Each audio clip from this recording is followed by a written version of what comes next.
এই গাবতলী, বাগেরহাট, নারায়ণগঞ্জ, সিরাজগঞ্জ, মাদারীপুর, হাবিবপুর, আব্দুলপুর, গোপালপুর।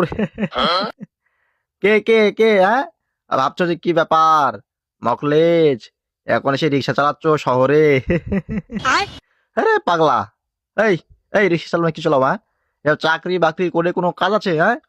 রিক্সা চালাবো রিক্সা, হ্যাঁ সারা রাত নাইট ডিউটি করে রিক্সা চালাবো, বাসায় যাব, আলু ভর্তা দিয়ে ভাত খাবো আর বউকে নিয়ে ঘুমাবো, হ্যাঁ? এই চাকরি বাকরি কে করে বলতো আয়? আর বলো না, বন্ধু বান্ধবের পাম্পে পড়ে বিয়ে করে পুরো জীবনটা শেষ, এখন আমাকে রিক্সা চালাতে হয়। আরে না না না পাগলা, রিক্সা চালানোর তো মজা আছে হ্যাঁ? পাগলা রিক্সা চালায় বাহু, বীর পুরুষরা রিক্সা চালায় পাগলা, চাকরি বাকরি কে করে হ্যাঁ?